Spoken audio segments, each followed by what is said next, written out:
All around us, right now, an invisible battle is being fought.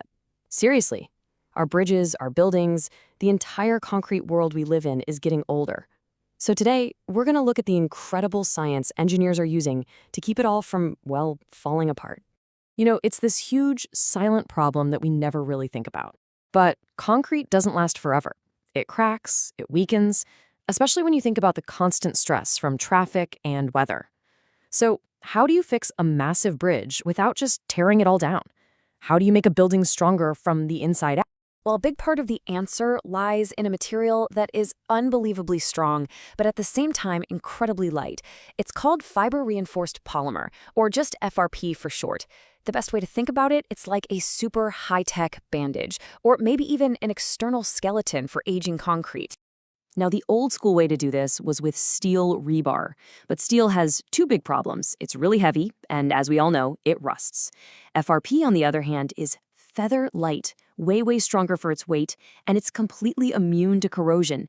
It is an absolute game changer. I mean, we're basically talking about a material with superpowers. It's super strong, it's durable, and it can't rust. And because it's so light and easy to work with, installing it is way faster and less disruptive. It pretty much solves all the big headaches you get with steel. Okay, but here's the thing. Having a super material is only half the battle. The real genius is in how you use it. You can't just, glue it to the outside and cross your fingers. Engineers needed a much smarter way to make this new strength a part of the old concrete. And that smarter way is called near-surface mounting, or NSM. It's actually a pretty elegant process. First, they cut a shallow groove into the concrete. Then they place the FRP strip inside that groove. And finally, they fill the whole thing with a special high-strength grout. It basically makes the repair part of the original structure, like it was there from day one. This technique is brilliant. It's incredibly effective. But, and it's a big but, it has one critical vulnerability. A single point of failure that can make the entire, very expensive repair completely useless. Yeah, exactly. So what's the catch? If this stuff is so strong and the method is so clever, what on earth could possibly go wrong? This is what goes wrong. Debonding. It's exactly what it sounds like. The bond just breaks. That super high-tech bandage we talked about, under too much stress, it just peels right off. This is the Achilles heel of the whole technology. And when that happens, all of that incredible strength from the carbon fiber is just wasted. Poof, gone. The strip isn't attached, so it's not doing anything. The structure is no stronger than it was before you started. So how do you solve a peeling problem?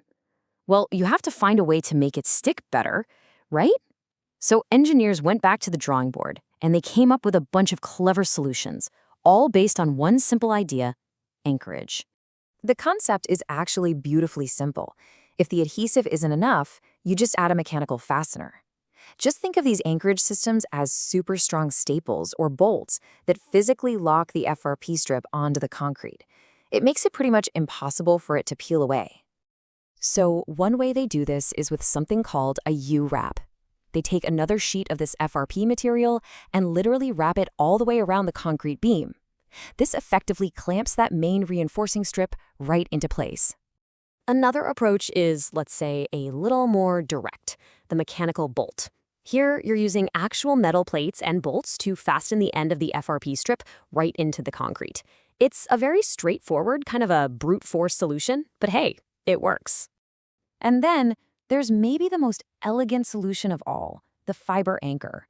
For this, you drill a hole, stick a bundle of carbon fibers inside, and then you fan those fibers out over the strip.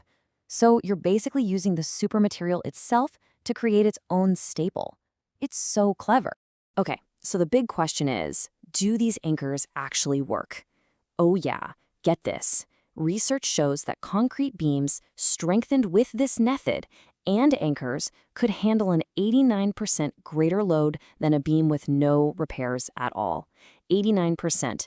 That is a staggering increase in strength. So here's the most important takeaway. With anchors, the weak point is no longer the glue. The system only fails when the carbon fiber itself physically breaks. And what that means is that engineers can finally use 100% of the material's potential. The debonding problem, completely solved. All right, so now that we know the techniques, let's see how this all plays out in the real world. Because in engineering, it's never a one-size-fits-all kind of deal. It's always about choosing the absolute right tool for the specific job you're facing. Let's think about a classic scenario. You've got a 15-year-old bridge in a coastal city. The challenges are pretty clear, right? You've got corrosive saltwater in the air, and you have constant, heavy traffic just pounding on it day in and day out. So, what do you choose? Well, you've got two main options, glass fiber or carbon fiber. Both of them handle saltwater like a champ, no problem there. But for that relentless pounding from heavy traffic, what engineers call fatigue, carbon fiber is just the best. The only real trade-off, it costs more. And that right there pretty much makes the decision for you. For a critical piece of infrastructure like a bridge, performance just isn't negotiable. That superior stiffness and that incredible fatigue resistance make carbon fiber the clear winner, even with the higher price tag. And this really gets to the heart of what good engineering is all about. It's not just about knowing about cool new technologies. It's about having the wisdom to look at a situation, analyze all the factors, and then select the absolute best tool for that specific job.